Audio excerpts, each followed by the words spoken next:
Hi, I am Sonpriya. आज मैं बात करने वाली हूँ उस प्रॉब्लम की जो हर एक एस्पायरेंट फेस करता है but it is not discussed much. जैसे अच्छी कोचिंग के लिए बड़े शहर जाना और उसके लिए लाखों का इन्वेस्टमेंट।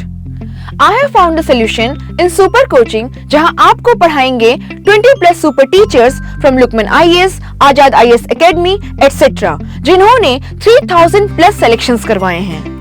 GS Foundation के साथ साथ optional courses and NCERTs will be taught by experienced teachers like Salamuddin Ansari sir. Along with this, 500 plus mock tests, notes, daily current affairs, thousands plus live classes. अब इन सब के लिए आपको लाखों नहीं खर्च करना पड़ेगा because you can get all this under just rupees 25,000. To get 7 days free access to all these features, use our code DKT7. Super coaching को अपना परमानेंट पार्टनर बनाने के लिए use our code DKT20 and get extra 20% discount. Link in description. So now enroll in super coaching for cracking UPSC Civil Services exam. #Delhi Machal. Hello everyone, my name is Rajat Ubhaikar and I have achieved AIR 49 in the UPSC Civil Service exam 2020. I'm doing this video to share some strategy, some resources and some general tips which may be useful for UPSC aspirants. To begin with, I would like to give a brief introduction about myself. I was brought up in Mumbai. I did my education at IIT Kanpur. I studied electrical engineering. After that, I worked in a management consultancy for a year, after which I joined journalism. I studied print journalism at the Asian College of Journalism. And after that I worked for around 3 years in a business magazine, Outlook Business in Mumbai, and this was my 4th attempt. I also got AIR 378 last year, and I hope the tips and strategy and resources that I share will be useful. To begin with, I would like to cover, because most of my preparation happened at home, I did self-study, I did not undergo coaching. I think I would like to share some general tips for aspirants who are preparing from home and who often struggle with what resources they should use to prepare effectively.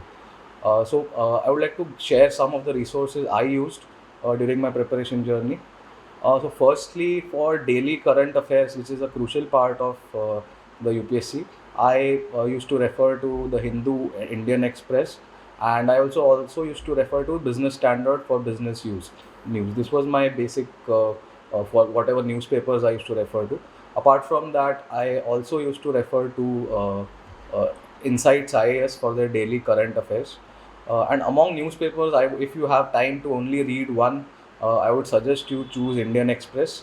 It is currently tailor made for UPSC aspirants. उसमें जैसे बहुत सारे explained section हो गया, उनका coverage of events, सब कुछ बहुत ही रेलेवेंट है UPSC एस्पिरेंट्स के लिए. So I would suggest you refer to that. और जहाँ तक डेली करंट अफेयर्स की बात हो गई, एक रिसोर्स रखिए अपना, एक ही सोर्स रखिए फॉर डेली करंट अफेयर्स. जैसे मैंने अपना इंसाइट्स आईएएस रखा था, मुझे वो काफ़ी यूज़फुल लगा. हर रोज़ मैं उसकी डेली क्विज सॉल्व करता था, डेली उसके करंट अफेयर्स का पढ़ता था, और क्विज सॉल्व करने के बाद मुझे थोड़ा सा कॉन्फिडेंस आ जाता था कि चलो 5 में से 4 सही हो गए. ऐसे you keep your self motivated over time. तो डेली करंट अफेयर्स की ये बात हो गई. और प्रीलिम्स और मेंस के पहले I use to refer to vision IAS का compilations. They have some nice subject wise compilations, तो मैं वो रेफ़र करता था. उसको पूरा का पूरा नहीं पढ़ता था, जो भी मुझे नया लगता था इन्फॉर्मेशन वो मैं यूज़ करता था. उसको छोड़ के जहाँ तक इंडियन पॉलिटी की बात आती है, सबसे यूज़फुल M लक्ष्मीकांत है, दैट इज़ द बाइबल. उसके बियॉन्ड आपको बहुत ज़्यादा देखने की ज़रूरत नहीं है ऑनेस्टली, बट आपको अगर थोड़े सप्लीमेंट्री रिसोर्स यूज़ करने हैं तो you can check out clear IAS के books. There is one on important judgements in India and also on important acts. तो इसमें आपका थोड़ा पॉलिटी का एक सप्लीमेंट्री रिसोर्स की तरह आप इसको यूज़ कर सकते हैं. और जहाँ तक बात है इंटरनेशनल अफेयर्स की, मैंने जैसे सबसे इंट्रोडक्टरी बुक जो पढ़ा था इस पर, वो पैक्स इंडिका था बाय शशि थरूर जी. एंड वो मुझे बहुत ही एक अच्छी बुक लगी in the sense as an introductory text. उसके आगे आप अपने सोर्सेज वेरी कर सकते हैं. आप विकीपीडिया तक भी यूज़ कर सकते हैं आपकी अंडरस्टैंडिंग डेवलप करने के लिए और कॉन्फिडेंस बढ़ाने के लिए in the subject of international relations. क्योंकि इसमें से 2 क्वेश्चन हर ईयर आते ही है और काफ़ी एनालिटिकल क्वेश्चंस होते हैं, तो इसके इस सब्जेक्ट की ब्रॉड समझ आप ग्रास्प एक बहुत इंपॉर्टेंट हो जाता है। जहाँ तक सवाल आता है इकोनॉमी का, श्रीराम श्रीरंगम की इंडियन इकोनॉमी किताब है, विच इज़ लूसिड, कॉम्प्रिहेंसिव, और वो आपको एक अच्छा ग्राउंडिंग दे देगा in economic concept and theory, as well as उसके जो भी प्रैक्टिकल एप्लीकेशंस है, जैसे इंडियन इकोनॉमी डेवलप हो रही है। तो that is one book I would definitely recommend. और इकोनॉमी में जैसे काफ़ी ये जो क्वेश्चंस आते हैं वो करंट अफेयर्स बेस्ड होते हैं, तो उसमें आप न्यूज़पेपर जो भी डेवलपमेंट्स हो रहे हैं उसको रेगुलरली रेफ़र करते रहिए। और जहाँ तक सवाल आता है एथिक्स का, एथिक्स में भी जैसे लेक्सिकॉन है, एक बहुत ही काफ़ी अच्छी किताब है for as an introductory text. उसके बाद आप अपना खुद खुद के नोट्स बनाना बहुत इंपॉर्टेंट है एथिक्स में। जैसे मैंने वही किया था, मैंने हर जो भी कीवर्ड है सिलेबस में मेंशन, उसके रिलेशन में मैंने उसके डेफिनेशंस बनाए थे। उसके डेफिनेशंस आपके फिंगर टिप्स पे होना बहुत ज़रूरी है, क्योंकि आप you can not afford to during the exam to think कि क्या डेफिनेशन होगा। तो ऐसे आपके एक सक्सेंट नोट्स होने चाहिए एथिक्स के लिए, जो कि आप लास्ट मिनट पर रेफ़र करके एग्ज़ाम दे सकते हैं। तो ये बात हो गई एथिक्स की। इसको छोड़ के जोग्राफ़ी में एक बहुत ही अच्छा रिसोर्स जो मैं सजेस्ट करूँगा वो है PMF IAS। इसमें आपका फ़िज़िकल जोग्राफ़ी भी कवर्ड है, as well as Indian geography जो इंडिया रिलेटेड है। तो फिज़िकल जोग्राफ़ी में स्पेशली टेक्स्ट बुक्स में जैसे मुझे थोड़ा चैलेंजिंग लगता था समझना, क्योंकि उसमें विजुअलाइजेशंस होते हैं, आपको समझना है कि प्लेट्स कैसे मूव कर रहे हैं वगैरह वगैरह। तो इसमें जो PMF IAS का वेबसाइट था वो मुझे बहुत यूज़फुल लगा। मैंने फ़िज़िकल जोग्राफ़ी ऑलमोस्ट पूरी की पूरी वहीं से एक्सक्लूसिवली प्रिपेयर की। मैंने ना NCERT ना और कुछ रेफ़र किया था, तो मैं आई वुड डेफिनेटली हाईली रिकमेंड ये वाला रिसोर्स। आर्ट एंड कल्चर के लिए नितिन सिंघानिया की बुक काफ़ी अच्छी है, और उसको छोड़ के CCRT जो कि एक गवर्नमेंट वेबसाइट है, वहाँ पे उन्होंने बहुत अच्छे से इंडियन आर्ट एंड कल्चर का हिस्टोरिकल एवोल्यूशन कवर किया है, बहुत ही लूसिड और यूज़फुल वे में। तो वो भी एक सप्लीमेंट्री रिसोर्स की तरह आप यूज़ कर सकते हैं। एनवायरनमेंट के लिए शंकर IAS की किताब काफ़ी कॉम्प्रिहेंसिव और अच्छी है, तो वो आप यूज़ कर सकते हैं। और ऑनलाइन आपके पास मैं ये सजेस्ट करूँगा कि आप बहुत ज़्यादा सोर्सेज में ना जाए, अपने सोर्सेज लिमिटेड रखें, फोकस्ड रखें, और जो भी आपने सीखा है अपने सोर्सेज से उसको आप नोट्स में कन्वर्ट करके एक डाइजेस्टिबल फॉर्म में रखिए, ताकि आप लास्ट मिनट पर रेफ़र कर सकें। तो नोट्स का आप डोंट गो ओवरबोर्ड जहाँ तक नोट्स बनाने का सवाल आता है, क्योंकि आपका नोट्स का मेन पर्पज़ यही है कि आपको एंड में वो रेफ़र करने हैं। तो सक्सेंट होने चाहिए, कंसाइज होने चाहिए, और यूज़फुल होने चाहिए। तो ये टॉपिक हो गया ओवरऑल, कैसे आप घर पे बैठ के क्या रिसोर्सेज यूज़ करके आप प्रिपेयर कर सकते हैं सिविल सर्विसेज के लिए। अब क्योंकि मेरा हिस्ट्री ऑप्शनल है और मेरे इस साल हाईएस्ट नंबर आया हिस्ट्री ऑप्शनल में 301, तो मैं ऑल्सो थोड़े सजेशन देना चाहता हूँ ऑन कैसे आप GS के लिए हिस्ट्री प्रिपेयर कर सकते हैं, क्योंकि हिस्ट्री एक इम्पॉर्टेंट टॉपिक बनता जा रहा है। उसमें जैसे प्रीलिम्स में स्पेशली बहुत सारे सवाल आते हैं, मेंस में भी उसका रेलेवेंस है काफ़ी। तो जैसे ट्रेडिशनल जो तरीका था हिस्ट्री ऑप्शनल का, वो बिपिन चंद्रा की जो इंडिया स्ट्रगल फॉर इंडिपेंडेंस, वो स्टैंडर्ड बुक है, वो अभी भी मैं रेकमेंड करूँगा आप पढ़िए, to get a introductory sense of the subject. उसको छोड़ के 2-3 किताब है जो I think will be very useful, क्योंकि हिस्ट्री के जो सवाल है वो और कॉम्प्लेक्स होते जा रहे हैं, और एनालिटिकल उसकी जो नॉलेज की जो डेप्थ वो डिमांड कर रहा है वो ज़्यादा है। इसीलिए मैं ये डेफिनेटली सजेस्ट करूँगा कि आप शेखर बंदोपाध्याय की फ्रॉम प्लासी टू पार्टीशन ज़रूर पढ़िए। वो बाइबल है मॉडर्न इंडिया के लिए। हिस्ट्री ऑप्शनल वालों के लिए तो it is absolutely must, but अगर आपका बस GS के लिए भी तैयारी कर रहे हो तो आप ये किताब एक बार पढ़ के देखिए, क्योंकि इसमें जो आपको अंडरस्टैंडिंग आएंगी ओवरऑल ऑफ मॉडर्न इंडिया और ब्रिटिश इंडिया, कैसे उनका रूल इवॉल्व हुआ, कैसे नेचर चेंज हुआ, क्या आइडियोलॉजीज थी, ये सब काफ़ी रेलेवेंट हो जाता है। जैसे आप प्रीलिम्स में जब आपको ऑप्शन एलिमिनेट करने होते हैं, तो उसमें हिस्ट्री में अगर आपकी बैकग्राउंड नॉलेज नहीं है तो ऑप्शन एलिमिनेट करना बहुत मुश्किल हो जाता है प्रीलिम्स में। और क्योंकि हिस्ट्री एक बहुत ही इंपॉर्टेंट टॉपिक बन गया प्रीलिम्स के लिए स्पेशली, तो ये किताब आपको वो बैकग्राउंड नॉलेज देगा जिससे आप ऑप्शंस एलिमिनेट कर सकते हैं। उसको छोड़ के a new look at modern India करके किताब है by BL Grover and Alka Grover. ये किताब भी काफ़ी यूज़फुल है British India, modern Indian period के लिए, क्योंकि यहाँ पे ईस्ट इंडिया कंपनीज़ के गवर्नर्स के पॉलिसीज़ से लेके एंग्लो मराठा वॉर्स, जो कि सब आता है मॉडर्न इंडिया के अंदर, पर ये थोड़ा अंडर एक्सप्लोर्ड, एस्पिरेंट्स काफ़ी इन टॉपिक्स को इग्नोर कर देता है, क्योंकि ये अच्छी तरह से कवर्ड नहीं है इन से बिपिन चंद्रास बुक एल्सवेयर। और एल्सवेयर। तो इसमें ये किताब आपको वहाँ पे काफ़ी अच्छा नॉलेज बेस बना सकती है, तो इसको भी ज़रूर रेफ़र कीजिए। और ये 2 किताब को छोड़ के मैं कहूँगा कि आप हिस्ट्री की जब तैयारी करते हैं तो एक ओवरऑल ब्रॉड सेंस बनाइए, try to find interlinkages between various topics. एक पीरियड में डेवलपमेंट्स कैसे दूसरे पीरियड में डेवलपमेंट्स को अफेक्ट करते हैं, ये एक ब्रॉड एक सेंस बनाइए, क्योंकि क्वेश्चंस बहुत एनालिटिकल होते हैं। इस पे आपकी बस फैक्चुअल नॉलेज नहीं टेस्ट होगी, इन मेंस काफ़ी एनालिटिकल क्वेश्चंस आएंगे। तो आप एक मज़ा लीजिए उस हिस्ट्री का, क्योंकि उसमें एन्जॉय करना भी बहुत इंपॉर्टेंट है उस अपनी समझ बनाने के लिए। तो अभी हम आते हैं हिस्ट्री ऑप्शनल पे, और मैं अपनी हिस्ट्री ऑप्शनल की स्ट्रैटेजी और सोर्सेज शेयर करना चाहूँगा जिनका हिस्ट्री ऑप्शनल है उनके साथ। और मैं ये कहूँगा कि हिस्ट्री ऑप्शनल एक काफ़ी अच्छा ऑप्शनल है, इन द सेंस इसमें बहुत ज़्यादा ओवरलैप है with GS1 as well as prelims. और इसमें आपको एक ओवरऑल बैकग्राउंड नॉलेज चीज़ों की मिल जाती है जो कि एसए में भी काम आ सकती है, एथिक्स में भी आती है। तो ओवरऑल एक अच्छा ऑप्शनल है ये, क्योंकि इसमें ओवरलैप बहुत है। और उसको छोड़ के मैं जैसे अपनी स्ट्रैटेजी की बात करूँगा, सबसे पहले शुरू करते हैं मैप्स के साथ। तो मैप्स एक बहुत ही इंपॉर्टेंट सेक्शन है, क्योंकि आपके पेपर 1 में जो मार्क्स वो डिटर्मिन होते हैं मोस्टली मैप्स से।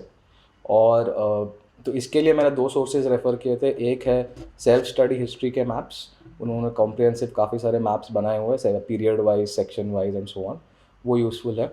उसको छोड़ के spectrums historical Atlas of India ये किताब है। इसमें बहुत सारे साइट्स हैं जो कि रिलेटिवली ऑब्सक्योर भी हो सकते हैं, पर इसमें आपको, क्योंकि यूपीएससी के जो हिस्ट्री ऑप्शनल के जो मैप क्वेश्चंस आ रहे हैं वो ज़्यादा ऑब्सक्योर बनते जा रहे हैं, तो इसके लिए आपको अपने सोर्सेज थोड़े डाइवर्सिफाई करने की ज़रूरत पड़ेगी इस सेक्शन के लिए। जो क्लासिक्स पूछते थे सवाल वो अभी बंद हो गए हैं। काफ़ी जैसे एंशिएंट और मीडिवल इंडिया के साइट्स पूछ रहे हैं जो कि बहुत सारे लोगों को पता नहीं होते। तो इस वाले बुक में spectrums historical Atlas of India में काफ़ी सारे ऐसे साइट्स हैं जो आपको यूज़फुल रहेंगे। और मैं ये ज़रूर कहूँगा कि आप मैप्स पे बस इन सोर्सेज पे मत रिलाई कीजिए, आप अपने मैप्स खुद बनाइए, उसको डिवाइड कीजिए, जैसे बुद्धिस्ट पीरियड के associated maps, paleolithic period, mesolithic period, जैसे भी यूपीएससी पूछता है सवाल ओवर द ईयर्स, वैसे आप एक सेक्शंस बना के मैप अपने खुद से बनाइए, उसको खुद मार्क कीजिए, तब जाके आपको सही से याद रहते हैं और वो साइट्स भी आपको उस लास्ट मिनट पे रिकॉल भी होते हैं। तो खुद के मैप्स बनाइए, इसमें 2-3 दिन का टाइम इन्वेस्टमेंट ज़रूर है, but I think it is very crucial कि आपको पेपर 1 में अच्छे नंबर लाने के लिए हिस्ट्री ऑप्शनल में मैप्स बहुत इंपॉर्टेंट है, तो आप ये स्ट्रैटेजी फॉलो कर सकते हैं। इसको छोड़ के जैसे अभी हम एंशिएंट इंडिया पे आते हैं, तो एंशिएंट इंडिया में उपिंदर सिंह की history of ancient and early medieval India is the Bible, इस बहुत ही अच्छी किताब है ऑन एंशिएंट इंडिया। इसमें थोड़े सेक्शंस हैं जो कि थोड़े इररेलेवेंट हो सकते हैं for UPSC point of view, specially pre historic India के रिलेटेड। उनको आप स्किप कर सकते हैं या स्किम थ्रू कर सकते हैं, बट ओवरऑल ये किताब बहुत ही वेल प्रोड्यूस्ड भी है, बहुत सुंदर पिक्चर्स है इसमें, और हिस्ट्री में आपका इंटरेस्ट जगाएगा भी है, और आपको इतने सारे एनालिटिकल इंसाइट्स देगा into the development of Indian history कि ये एक एब्सोल्यूट मस्ट रीड किताब है। बट इसमें आप याद रखिए, क्योंकि किताब थोड़ी मोटी है, थोड़ी बड़ी है, इसमें आप खुद के नोट्स बनाते रहिए जैसे आप पढ़ रहे हैं। जो भी आपको एक इम्पॉर्टेंट नया फाइंडिंग मिलता है, नया कोई एक इंसाइट मिलता है, एक फैक्ट मिलता है, उसको आप सिस्टमैटिक तरीके से अपने नोट्स बनाइए ताकि आप बाद में इसको रेफ़र कर सकें। उसको छोड़ के RS शर्मा की India's ancient past, that's also good introductory book, not necessarily for history optional, but अच्छी किताब है, इसको भी आप पढ़ सकते हैं। और इग्नू के कुछ नोट्स जो कि अवेलेबल है वो बहुत यूज़फुल हैं, पर इसमें सिलेक्टिव रीडिंग इंपॉर्टेंट है, क्योंकि सारा का सारा रेलेवेंट नहीं है। तो आप सिलेबस को अच्छे से समझिए, सिलेबस को अच्छे से स्टडी कीजिए, और फिर डिपेंडिंग ऑन कहाँ पे आपको लगता है आपके वीक पॉइंट्स हैं, आप इग्नू के नोट्स रेफ़र कर सकते हैं, या और जैसे उपिंदर सिंह की किताब है वो भी रेफ़र कर सकते हैं। पर ये बहुत ज़्यादा सोर्सेज भी मत बनाइए, ये 2-3 सोर्सेज, A.L. बशम की the wonder that was India art and culture के पॉइंट ऑफ व्यू से भी काफ़ी यूज़फुल है, उसको आप पढ़ सकते हैं, और बहुत अच्छी लिखी हुई किताब है। तो ये सोर्सेज हो गए एंशिएंट इंडिया के। मीडिवल इंडिया पे आते हैं। मीडिवल इंडिया में सतीश चंद्रा के 2 किताब है, दे आर क्वाइट कॉम्प्रिहेंसिव, काफ़ी कुछ कवर कर लेते हैं वो in as far as the syllabus is concern. इसको छोड़ के आप सेल्फ स्टडी हिस्ट्री के नोट्स भी रेफ़र कर सकते हैं for ancient as well as medieval, but medieval में specially I found their notes useful, क्योंकि उसमें सिस्टमैटिकली उन्होंने हर पीरियड के जो भी रेलेवेंट पॉइंट्स है उसको कंसाइज वे में लिखा है। तो वो भी एक सप्लीमेंट्री रिसोर्स आप ज़रूर यूज़ कर सकते हैं। जैसे लास्ट अटैम्प्ट और दिस अटैम्प्ट में मुझे सेल्फ स्टडी हिस्ट्री के मटेरियल में जो वैल्यू एडेड मिला, that was important for me in improving my marks. तो I would definitely recommend that. और जैसे अगर और भी आपको सोर्सेज यूज़ करने हैं तो इरफान हबीब की मीडिवल इंडिया किताब है, जो कि बहुत इंसाइटफुल है इन टर्म्स ऑफ से technology, religion, science, art and culture of that period. तो ये छोटे छोटे जैसे यहाँ पे टॉपिक्स से आपको लगता है जैसे बाकी किताबों में अच्छे से कवर नहीं किया है, वो आप इन किताबों से रेफ़र कर सकते हैं। But it is very important कि आप खुद समझिए कि आपका प्रिपरेशन कहाँ पे आपको लैकिंग लग रहा है और कौन सी किताब कहाँ पे ऐड कर सकती है। तो इसमें आपका खुद का इनिशिएटिव भी बहुत ज़रूरी है कि आपको समझना है कि मुझे किस किताब का क्या पोर्शन पढ़ना है। ये बहुत ही ज़रूरी हो जाता है। तो कि ये आप मिडिवल के लिए आप ये यूज़ कर सकते हैं। मॉडर्न इंडिया पे आते हैं तो जैसे मैंने कहा शेखर बंदोपाध्याय की Plassey to partition is absolutely must read, वो बाइबल है मॉडर्न इंडिया के लिए। और उसको छोड़ के इशिता बनर्जी दुबे की एक किताब है which is useful in parts, कुछ टॉपिक्स का अपना अंडरस्टैंडिंग बनाने के लिए वो अच्छी यूज़फुल किताब है। और a new look at modern Indian history by B L Grover is also a must read if you have history optional, कि उसमें चाहे वो वॉर्स हो गए, चाहे इंडिविजुअल गवर्नर्स के पॉलिसीज़ हो गए, ये सारे पे बहुत अच्छे से उन्होंने कवर किया हुआ है सारे के सारे पॉइंट्स। तो ये भी बहुत ही यूज़फुल किताब है। मॉडर्न इंडिया बाय सुमित सरकार भी एक बहुत अच्छी किताब है, specially for the period from 1885 to 1947। इसमें जो कांग्रेस पॉलिटिक्स कैसे इवॉल्व किया, क्या क्या जैसे लेबर मूवमेंट कैसे इवॉल्व हुआ, ये सारे जो सबऑल्टर्न एस्पेक्ट्स हैं स्पेशली इसको बहुत अच्छे से कवर किया। और इसमें इसके जो एनालिटिकल इंसाइट्स है वो बहुत यूज़फुल है from an answer writing point of view. तो ये किताब भी मैं ज़रूर रिकमेंड करूँगा। और इसको छोड़ के of course India struggle for independence एक ग्राउंडिंग टेक्स्ट है, ये शायद पहली किताब है जो आपको पढ़नी चाहिए, वो ज़रूर पढ़िए। और उसको छोड़ के इंडिया सिंस इंडिपेंडेंस जो कि बिपिन चंद्रा की ही है, उसमें आई थिंक वो बहुत रेलेवेंट है फॉर पोस्ट इंडिपेंडेंस इंडिया, क्योंकि उसमें जो जो टॉपिक्स चैप्टर्स हैं वो ऑलमोस्ट मैच करते हैं विद द सिलेबस टॉपिक्स। तो उसका बहुत ही कोरिलेशन है उस चैप्टर में। वो पूरी किताब पढ़ने की ज़रूरत नहीं है, आप बस देखिए कि सिलेबस के कौन से एस्पेक्ट्स हैं, कौन से आपको कवर करने हैं, और बस उतना ही पढ़िए। तो मॉडर्न इंडिया आपका इसमें काफ़ी हद तक कवर हो जाएगा।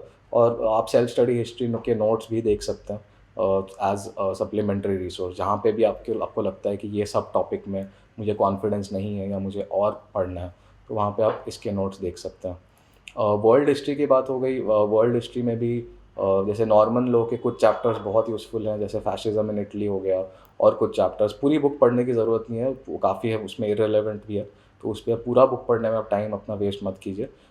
पूरे टाइम आप कुछ भी पढ़ रहे हो तो सबसे पहले आप देखिए कि कहाँ पे ये चीज़ फिट होती है इन द सिलेबस, क्योंकि इसमें आपको हर चीज़ का कॉस्ट बेनिफिट एनालिसिस करना है, क्योंकि टाइम की कमी होती है और किताबों की कोई कमी नहीं है। तो आपको अच्छे से अपना टाइम प्लान करना है। तो एक जैसे नॉर्मन लॉ में कुछ चैप्टर्स हैं यूज़फुल, उसको आप पढ़िए, बाकी आप पढ़ने की ज़रूरत नहीं है। सेल्फ स्टडी हिस्ट्री के notes again are very useful for world history. History of the modern world by Ranjan Chakravarti, इसमें काफ़ी अच्छे कवरेज है ऑफ फ्रेंच रेवोल्यूशन के बाद वाला पीरियड, और कुछ एस्पेक्ट्स जहाँ पे जैसे अमेरिकन सिविल वॉर हो गया, रशियन रेवोल्यूशन, ये कुछ एस्पेक्ट्स अच्छे से कवर किए हैं। तो ये किताब भी आप रेफ़र कर सकते हैं। उसको छोड़ के एल मुखर्जी की एक पुरानी सी किताब है, उसमें भी नेपोलियनिक पीरियड और पोस्ट नेपोलियनिक पीरियड पे अच्छे एनालिटिकल इंसाइट्स मिलेंगे। तो वो पूरी किताब पढ़ने की ज़रूरत नहीं है, आप बस देखिए कौन से चैप्टर्स आपको रेलेवेंट लग रहा है वो पढ़िए। और history of the world modern world by Arjun Dev, वो भी काफ़ी यूज़फुल है, specially world war one, world war two के पीरियड्स के लिए। कैसे जैसे कंट्रीज़ के क्या अलायंसेस बने, वॉर कैसे इवॉल्व हुआ, किसकी क्या पोजीशंस थी, तो कुछ सब्जेक्ट्स के लिए वो रेलेवेंट है। वो किताब आप पूरी तरह से पढ़ सकते हैं, आपको एक अच्छा बैकग्राउंड नॉलेज देगा वो। और specially post world war two period में भी जैसे कहाँ पे क्या रेवोल्यूशन हुआ, क्या उसके कॉजेज़ थे, क्या बैकग्राउंड था, इसका आपको थोड़ा बहुत नॉलेज मिल जाएगा इससे। तो ये बात हो गई वर्ल्ड हिस्ट्री की। और ओवरऑल मैं ये कहूँगा कि आप हर चीज़ के नोट्स बनाइए। इसमें आपका note making skill is of Paramount importance, कि लास्ट मिनट एग्ज़ाम के पहले आपको वही चीज़ रेफ़र करनी है। कि इसका सिलेबस बहुत वास्ट है और काफ़ी अनमैनेजेबल लग सकता है, बट अगर आप सिस्टमैटिकली नोट्स बनाएं, सब टॉपिक वाइज नोट्स बनाएं, कंसाइज नोट्स बनाएं, then it is very much doable. आप जो आपको 5 दिन मिलते हैं मेंस के वक्त, उसमें आप पूरा का पूरा सिलेबस रिवाइज कर सकते हैं। आखिरी में मैं टच करना चाहूँगा इंटरव्यू पे, क्योंकि इंटरव्यू आपका रैंक डिसाइड करने में बहुत ही ज़्यादा क्रूशियल होता है। जैसे इस साल मेरे 206 नंबर आए, और ये अच्छे मार्क्स बहुत ही इंपॉर्टेंट थे मुझे टॉप 50 रैंक देने में। तो इंटरव्यू को आप बिल्कुल भी इग्नोर नहीं कर सकते, ये बहुत ही इंपॉर्टेंट है। चाहे वो आपका लिस्ट में नाम ना डिसाइड करे, पर आपका रैंक ज़रूर डिसाइड करेगा। तो इसके लिए मैं आप ये कहूँगा कि जैसे लास्ट ईयर मेरे 168 आए थे, इस साल मेरे 206 आए। तो मैंने लास्ट ईयर से इस साल थोड़ा इम्प्रूव किया है। और जहाँ तक मुझे लगता है इसमें एक इम्पॉर्टेंट एस्पेक्ट रहा है मेरा डैफ फिल करने में। जैसे डैफ फिल करते वक्त आपको बहुत केयरफुल रहना है, बहुत ही कॉन्शियसली फिल करना है। जैसे आपके हॉबीज़ हो गए, जो भी है आपको ये आपकी जेन्युइनली आपकी जो पर्सनैलिटी है वो रिफ्लेक्ट करनी चाहिए ओवरऑल आपका डैफ। और इसमें अपने हॉबीज़ वगैरह बिल्कुल कैजुअली मत भरिए। तो लास्ट ईयर शायद मैंने कुछ ज़्यादा हॉबीज़ लिख दी थी, मेरी हॉबीज़ काफ़ी थी, तो मैंने लिख दिया सोच के कि ये अच्छा होगा, but I think that went against me at some level. इस साल मैंने अपने हॉबीज़ को मिनिमम रखा, जो भी एकदम मैं हर रोज़ मतलब ऑलमोस्ट हर रोज़ फॉलो करता हूँ वही चीज़ मैंने लिखी बस। और that was one important change I made. दूसरा ये कि आपको इंटरव्यू में आपका एटिकेट और आपका demeanour, you have always have to be respectful, very respectful of the board members. आपको though you can have a conversation with them, friendly conversation even, but आपको ये याद रखना है कि they are very very experienced distinguished people who know much more than you will. And so आपको हमेशा ध्यान रखना है वो चीज़। जैसे इस बार मैंने जब मेरा इंटरव्यू ख़त्म हुआ, उस वक्त मैंने बस मैं यूजुअली थैंक यू बोल के मैं उठ जाता था। इस बार मैंने कॉन्शियसली बोला कि thank you ma'am, it was a privilege interacting with the board. और ये कह के मैं निकल गया, और वहाँ पे मैंने उनके चेहरे पे जो एक्सप्रेशन में चेंज देखा, उनके डिमीनर में चेंज देखा, ये आई थिंक काफ़ी यूज़फुल हो जाता है, specially when you are giving interviews in such formal settings. तो आपके एटिकेट, आपके डिमीनर, इस पे आप काम कीजिए। आपकी personality I am sure is, you have to just be yourself. आपको कुछ दिखावा नहीं करना है, आप जैसे हो वैसे रहिए। पोलाइटली आंसर कीजिए, जो भी आपको सही लगता है वो आंसर कीजिए। और बस बी वेरी वेरी कॉन्शियस कि they are very senior people, उसको आप उस एस्पेक्ट को बिल्कुल मत भूलिए। और यही मैं कहूँगा इंटरव्यू के लिए आप जो भी आपके हॉबीज़ हैं उसको अच्छे से स्टडी कीजिए। मॉक इंटरव्यूज़ ढेर सारे दीजिए। इसमें भले ही the feedback may not all be relevant, often it is not useful. सारा फीडबैक आप दिल पे मत लीजिए मॉक इंटरव्यूज़ में, क्योंकि आपको अपने आप पे कॉन्फिडेंस और बिलीफ रहना बहुत इंपॉर्टेंट है आपका इंटरव्यू में अच्छा स्कोर लाने के लिए। तो अगर आपको कोई मीन चीज़ें कह रहा है, कोई चीज़ आपको इररेलेवेंट लग रहा है, वो आप इग्नोर कर सकते हैं। बट मॉक इंटरव्यूज़ बस इसलिए दीजिए ताकि आप खुद को बेटर समझ सकें, आप खुद के रिएक्शंस को बेटर समझ सकें। जब आपके सामने क्वेश्चन आता है तो आप कैसे आंसर देते हैं, और उस आंसर को आप कैसे रिफ़ाइन कर सकते हैं, ये ओवर टाइम आप मॉक इंटरव्यूज़ में कर सकते हैं। ताकि जब फाइनल डे आपका आता है तब आप एकदम ही पॉलिश्ड और प्रिपेयर्ड हैं अपने जो भी बेसिक क्वेश्चंस हैं उनके आंसर के रिगार्डिंग। तो ये आप ज़रूर कीजिए मॉक इंटरव्यू के लिए। और ओवरऑल मैं आपको बस एंड में थोड़े जनरल टिप्स देना चाहूँगा जो इससे आप अपना प्रिपरेशन मैनेज कर सकें, क्योंकि ये जर्नी बहुत ही डिमांडिंग हो सकती है, बहुत ही इमोशनली टैक्सिंग हो सकती है, ड्रेनिंग हो सकती है।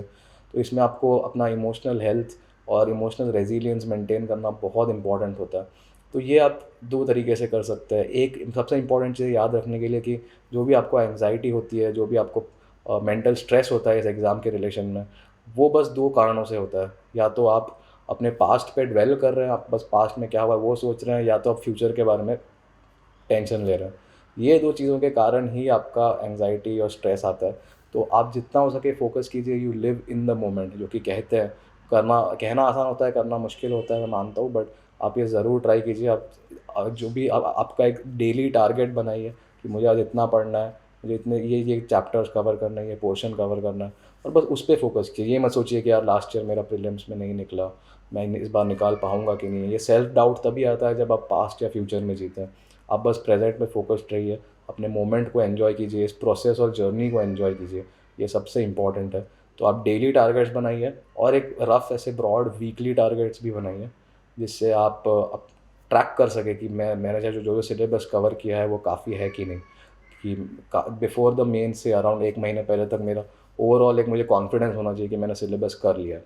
कोर्स इसमें सीखने को हमेशा नया कुछ रहता है, ये सिलेबस कभी एक्चुअल में ख़त्म नहीं होता है, बट आपको एक ओवरऑल कॉन्फिडेंस रहना चाहिए। तो ये आप कर सकते हैं via daily and weekly plans, जो कि आपको मोटिवेटेड भी रखता है। वरना कई कभार बहुत ईजी हो जाता है टू बी ओवरवेल्म्ड, क्योंकि सिलेबस इतना बड़ा है, इतना कुछ पढ़ना है, और फिर मोटिवेशन अफेक्ट हो जाता है जब आप ओवरवेल्म्ड हो जाते हो। तो ये ओवरवेल्म वाली फीलिंग को कंट्रोल में रखने के लिए ये डेली और वीकली ट्रैकर्स बहुत हेल्प करते हैं। एटलीस्ट मुझे किए थे ज़रूर। और आप ऑल्सो लोगों से बात करिए, जो भी आपके पीयर ग्रुप है उनसे कनेक्टेड रहिए, उनसे एडवाइस सीख करते रहिए। उन जो भी आपको लगता है कि हु आर सीरियस कैंडिडेट्स, उनके साथ रहिए, उनके साथ डिस्कस कीजिए। ये भी आपको ज़रूर हेल्प करेगा। और all the best, and I hope this video was useful, and all the best for the exam. Thank you.